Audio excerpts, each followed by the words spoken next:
Vie divine de la très sainte Vierge Marie, deuxième partie, de la maternité divine à l'Ascension. Chapitre 1er. Préparation de Marie à l'Incarnation.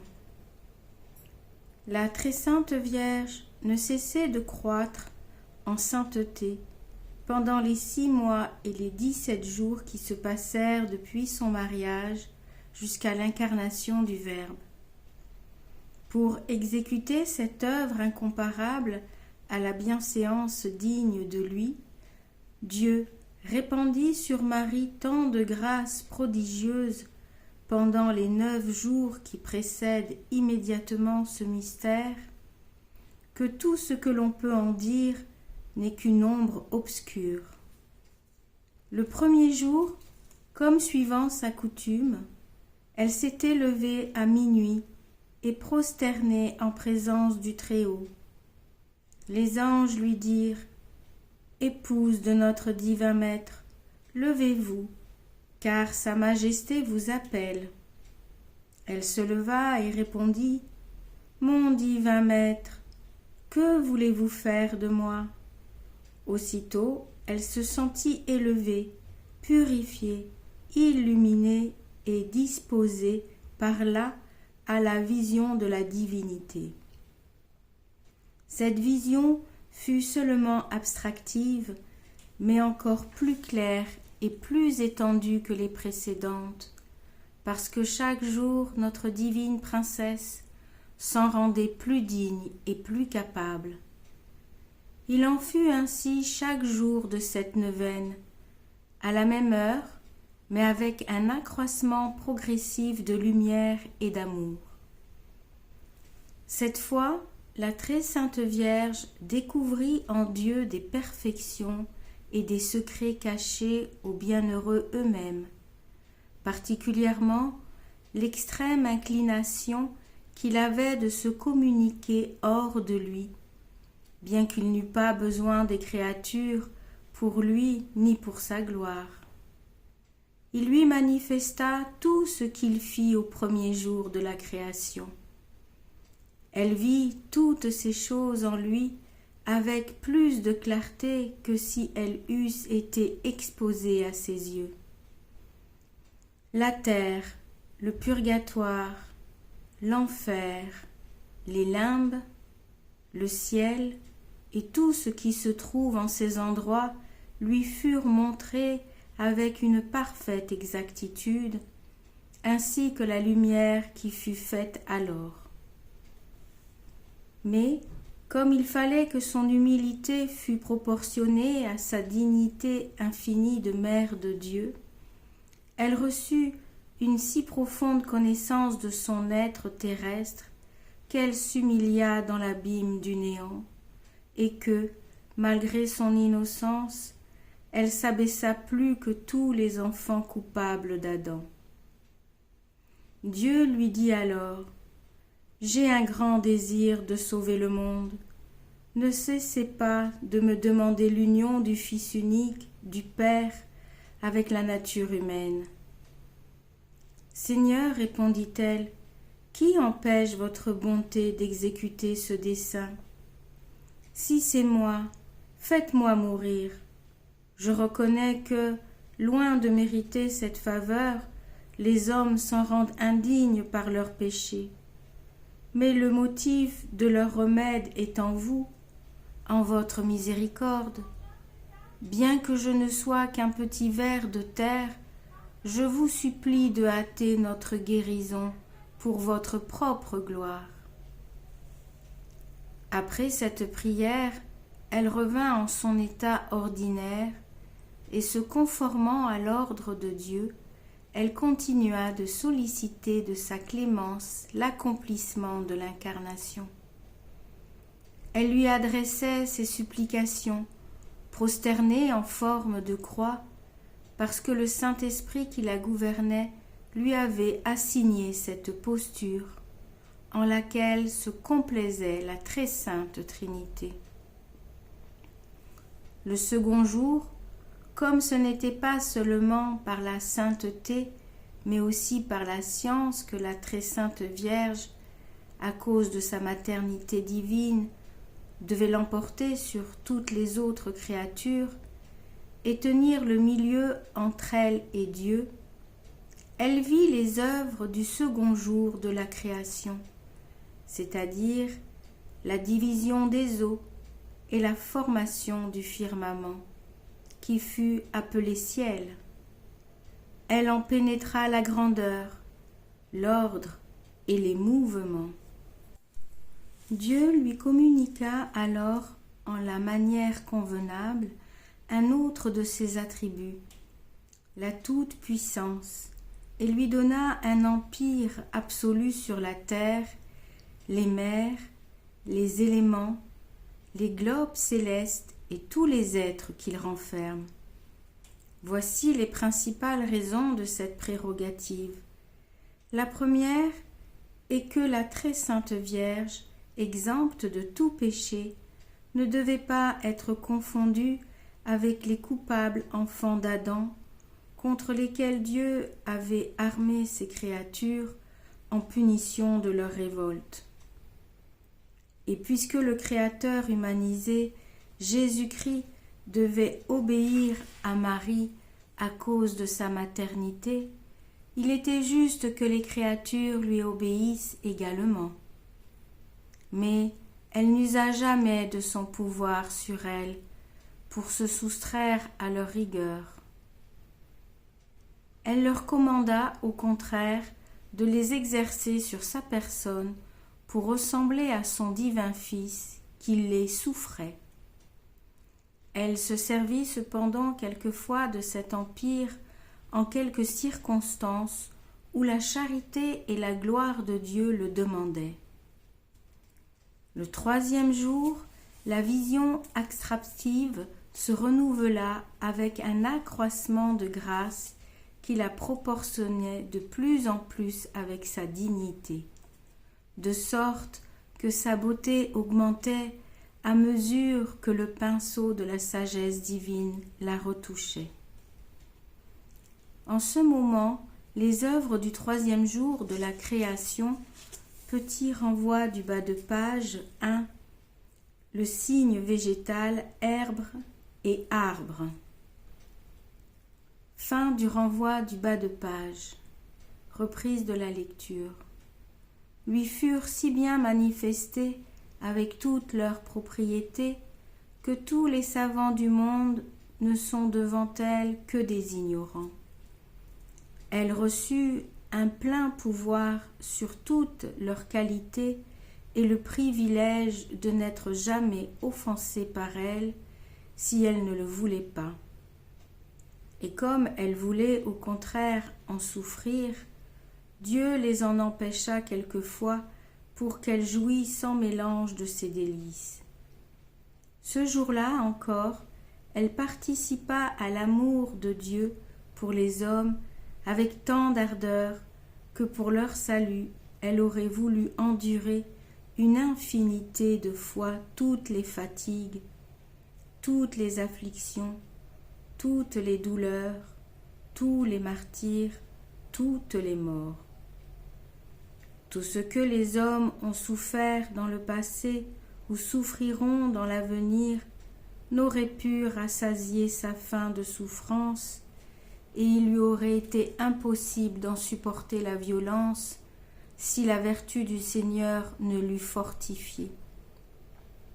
Dès ce jour, elle devint vraiment mère de pitié et de miséricorde, et fut disposée davantage à devenir mère du Sauveur des hommes.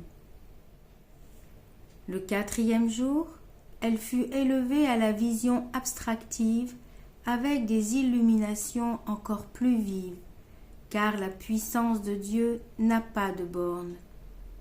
Il lui donna connaissance de la nouvelle loi de grâce que le Sauveur du monde devait apporter, des sacrements qu'il devait instituer et des secours qu'il devait offrir à tous les hommes sans exception, car il voulait le salut de tous.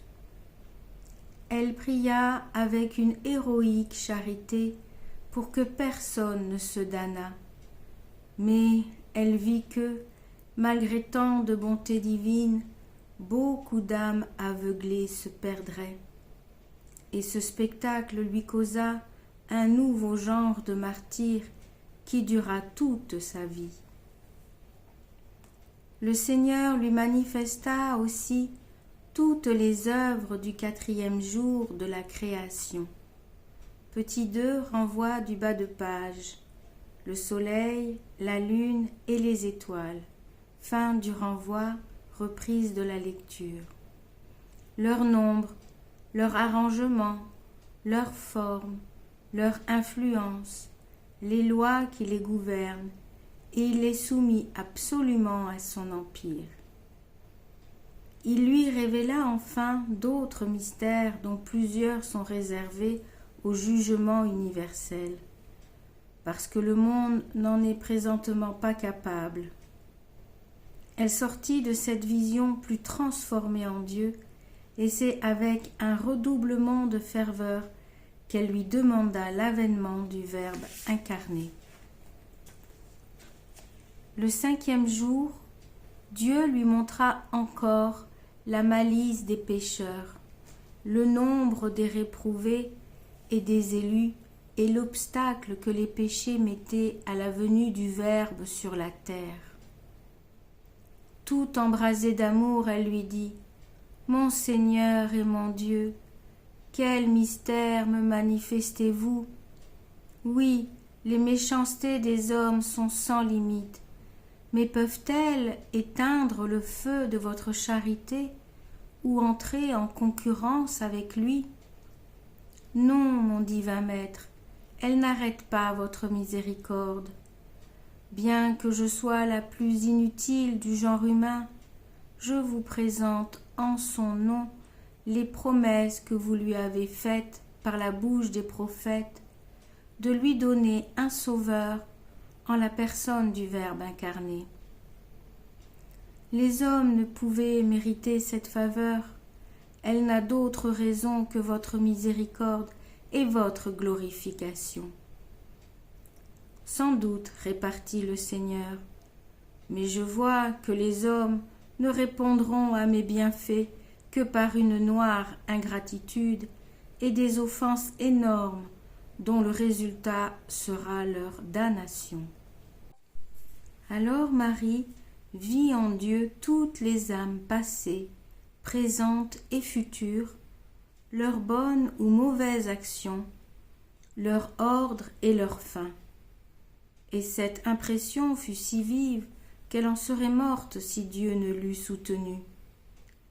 Si vous savez la malice des hommes, lui dit-elle, vous savez aussi combien les œuvres de votre Fils humanisé la surpasseront, et quelle satisfaction elles vous donneront. Pour activer encore ces charitables désirs et ces pressantes prières, le Seigneur lui dit : « Comment ferais-je un si grand bienfait à des hommes si indignes ? Laissez-moi les traiter comme ils le méritent. » « Non, répondit la miséricordieuse Marie, je ne vous laisserai point que vous ne m'ayez accordé ma demande et donné votre bénédiction, comme à mon père Jacob. » Alors Dieu lui demanda quel était son nom, comme l'ange l'avait demandé à ce patriarche après sa célèbre lutte. Elle répondit : « Je suis fille d'Adam, formée par vos mains d'une vile matière. » Le Très-Haut lui répliqua : « Désormais, vous vous appellerez l'élu, pour être la mère du Fils unique de Dieu. » Mais elle n'entendit que le mot de l'élu. Dieu lui promit alors d'envoyer au plus tôt au monde le Verbe éternel. Cette promesse la remplit d'une joie inconcevable, et le Seigneur lui donna sa bénédiction. Il lui manifesta ensuite les œuvres du 5e jour de la création, les poissons et les oiseaux, avec leur nature, leur genre, leur propriété et leur utilité, et les mit sous son pouvoir. Le 6e jour, Dieu lui donna une connaissance parfaite des œuvres du 6e jour de la création, avec la faculté de leur commander. Il était bon qu'elle eût cette science, afin qu'elle le remerciât de tant de bienfaits pour tant d'ingrats qui les méconnaissaient. Elle connut donc tous les animaux qui, tous avaient été faits pour le service du genre humain. Elle vit enfin la création de l'homme, sa nature, les facultés et les harmonies de son corps et de son âme, l'heureux état de la justice originelle, les beautés d'Adam et d'Ève innocents, leurs tentations, leur chute, les effets de leurs péchés et la fureur des démons contre eux et leur descendance. Elle pleura ce premier péché et tous ceux qui en découlèrent, comme si elle en était elle-même coupable, et résolut d'observer avec la plus grande perfection l'obéissance que nos premiers parents avaient refusée au Seigneur, qu'elle remercia du reste d'avoir créé le genre humain. Et, pour donner la plénitude de cette vision, Dieu mit dans son cœur une nouvelle et souveraine horreur pour le démon, l'instigateur de tant de ruines. Le 7e jour, elle fut portée corporellement dans le ciel empyré par les anges, mais l'un d'eux tint sa place. Elle eut, comme les jours précédents, une vision abstractive de la divinité dont elle entendit cette gracieuse invitation. « Venez, notre bien-aimé, recevez une beauté et un ornement dignes de notre amour. » À cette voix, elle s'anéantit en présence de Dieu et lui dit : « Voici, Seigneur, cette poussière, ce petit vermisseau, cette pauvre servante prête à exécuter ce qui vous sera le plus agréable. » Les anges l'admiraient et la très sainte Trinité se complaisait en elle. Dieu commanda à 2 séraphins les plus proches de son trône de l'assister et de la revêtir d'habits et de joyaux qui fussent la figure visible des privilèges qu'elle avait comme son épouse et comme reine de l'univers, ainsi que des magnificences surnaturelles qui resplendissaient en son âme. Déjà, elle avait reçu ces décorations symboliques après sa présentation au temple, mais cette fois, ce fut une des particularités qui répondait au prochain accomplissement de l'incarnation. Les séraphins lui mirent, comme emblème de sa pureté, une robe d'une blancheur si lumineuse qu'un seul rayon dépassait l'éclat de tous les astres. Pour signifier sa crainte d'offenser Dieu, ils l'entourèrent d'une ceinture splendide qui ressemblait être composée de diverses pierres précieuses.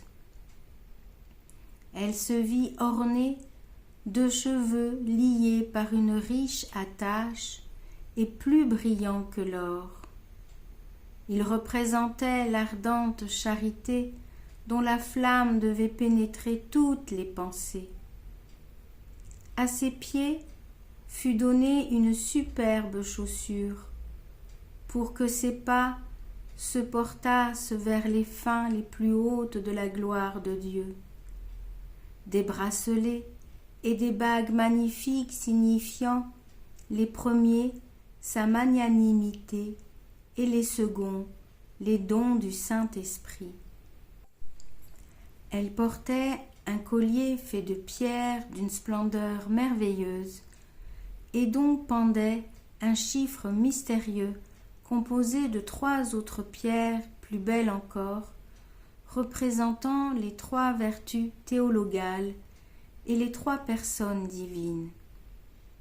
Aux oreilles furent placés des pendants d'or attachés par des boucles d'argent pour la préparer à l'ambassade de l'archange Gabriel et inspirer à sa réponse une particulière sagesse. Sa robe fut ensuite parsemée de divers chiffres de diverses couleurs, symbolisant la diversité de ses éminentes vertus. Il y en avait qui disaient « Marie, Mère de Dieu » et d'autres « Marie, Vierge et Mère », mais leur sens ne lui fut pas découvert, bien que les anges le connussent. Enfin, pour que rien ne manquât à son embellissement, son visage brilla de splendeur extraordinaire qui lui venait de la proximité et de la participation de l'être infini. Car, pour le recevoir en son sein virginal, il convenait qu'elle l'eût reçu auparavant par la grâce dans le degré le plus sublime. Sa beauté ravit le cœur du souverain roi.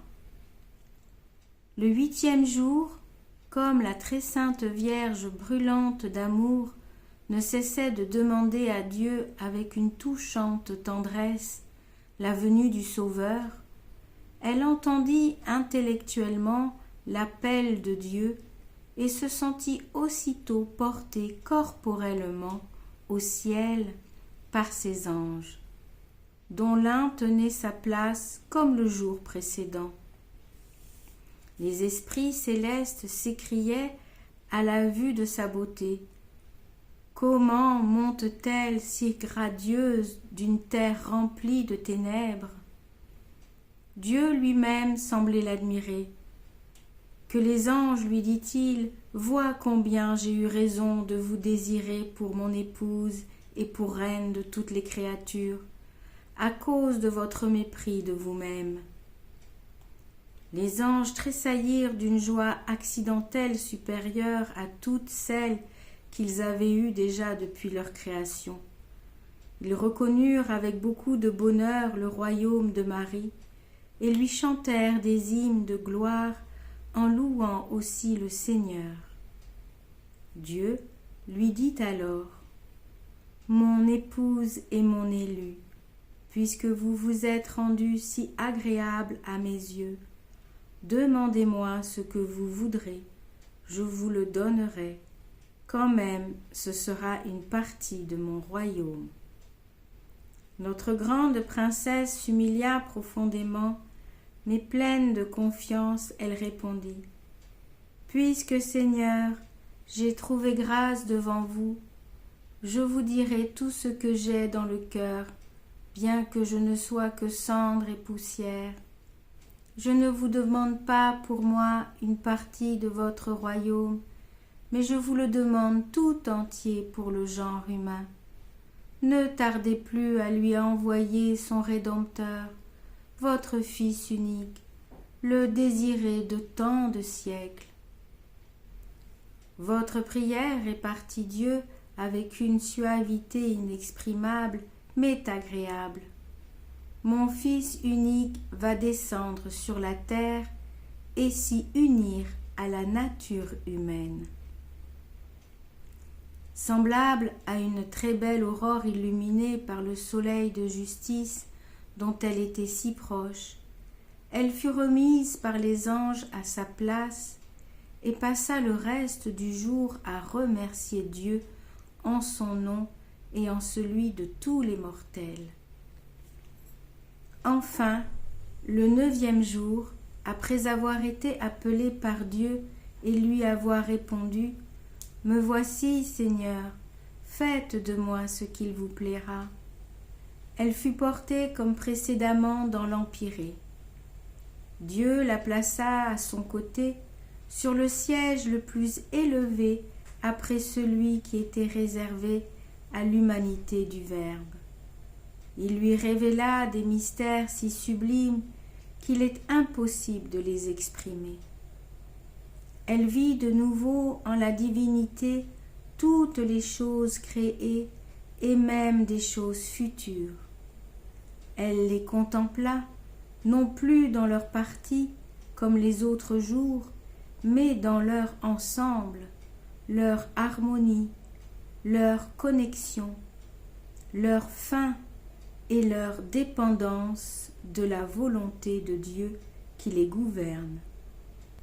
Comme elle était ravie de ce spectacle, le Très-Haut lui dit : « Je n'ai créé les choses visibles que par amour pour les hommes, parmi lesquels je me choisirai une assemblée de fidèles, dignes de participer à ma gloire.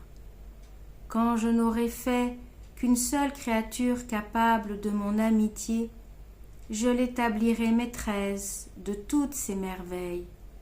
Mais c'est à vous que je donne la possession de tous ces biens, afin que vous les dispensiez à ceux qui les demanderont par votre intercession. »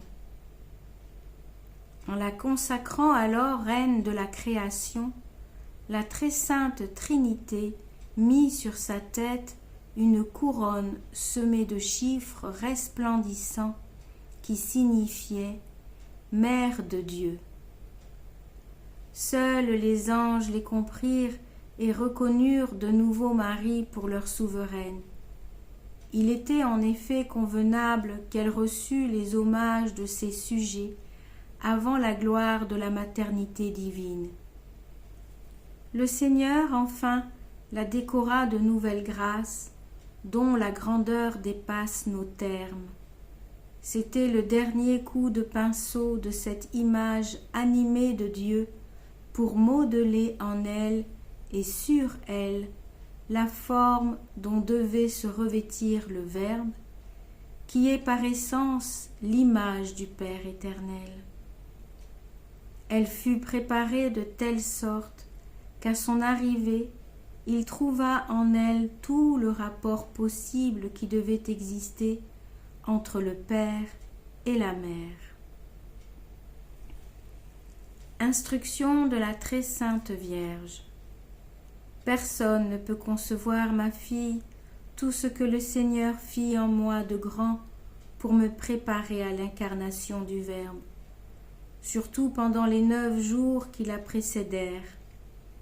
Je fus complètement absorbée dans cet océan de perfection, et je fus gratifiée d'une telle science des créatures que j'en pénétrai les sens et qu'elle ne s'effaça jamais de mon entendement.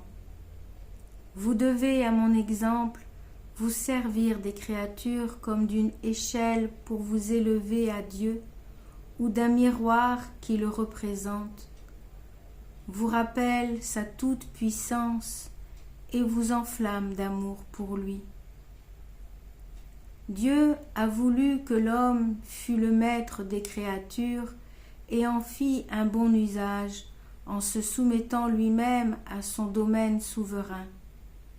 Mais la criminelle folie des mortels a renversé ce bel ordre et détruit cette divine harmonie.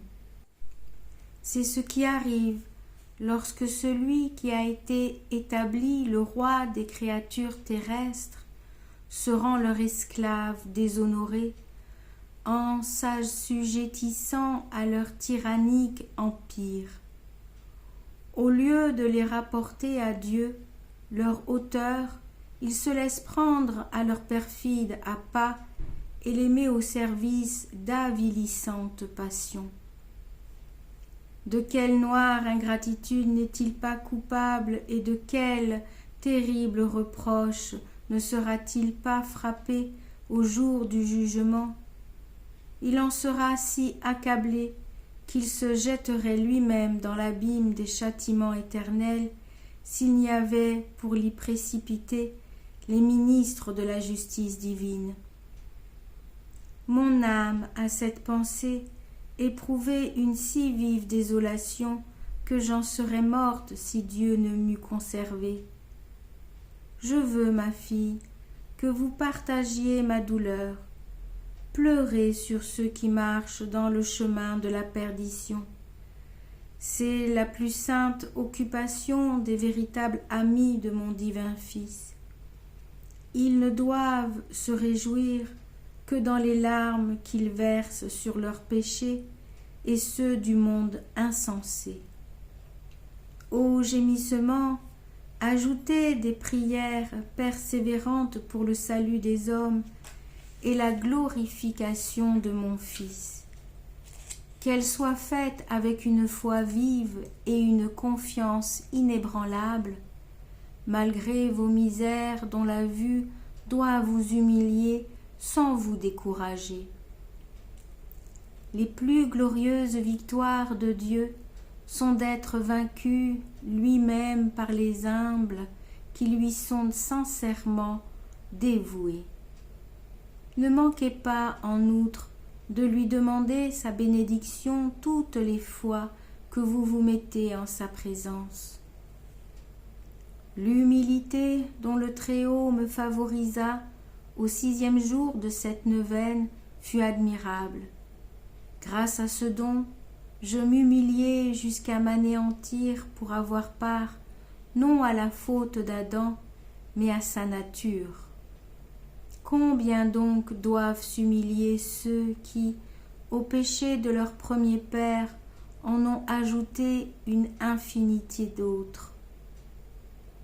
Sous l'impulsion de ce sentiment, il faut qu'ils soient plus appliqués à réparer l'injure qu'ils ont faite à leur Créateur qu'à éviter la peine qui les attend. L'honneur de Dieu l'emporte sur tout. Déplorez, ma fille, avec autant de confusion et de douleur que si vous les aviez commises vous-même, les offenses qui blessent sa majesté. C'est ainsi que vous vous disposerez à recevoir, vous aussi, la parure qu'il vous destine, à l'imitation de celle dont je fus revêtue. Il y a dans ces trésors inépuisables une infinité d'ornements qu'il distribue aux âmes en proportion de leur mérite. Augmentez donc votre amour pour lui et sachez bien que cet amour se développe sur le terrain de l'abnégation. Il vous importe par conséquent de renoncer à tout ce qui est terrestre. Mais sous prétexte d'humilité, ne méconnaissez pas les dons de Dieu, car ce serait de l'ingratitude. Il ne faut pas confondre la vraie humilité reconnaissante avec l'ingratitude déguisée en fausse humilité. Aussi doit-on louer Dieu des grandes choses qu'il accomplit en ses amis. Il se plaît lui-même en tout le bien qu'ils font, plus qu'un père en son fils bien-aimé, ou qu'un artisan en une œuvre parfaite, ou un roi en une conquête importante. Si les hommes étaient bien pénétrés de cette vérité, ils ne s'abstiendraient pas seulement du péché, mais ils s'adonneraient aux œuvres les plus héroïques pour que Dieu se complût avec eux. L'âme dont l'amour est servile et intéressé n'est pas en effet une digne épouse du Très-Haut. Elle ne doit pas le servir en mercenaire, mais pour lui-même, sa bonté immense et son bon plaisir. Elle doit aussi, cependant, se réjouir d'appartenir à un Dieu si riche et si libéral, qui a créé pour chacun de ses enfants une si grande variété de biens. Il est même bon qu'elle en soit reconnaissante, comme s'il ne les eût fait que pour elle seule. Fin du chapitre 1er de la 2e partie.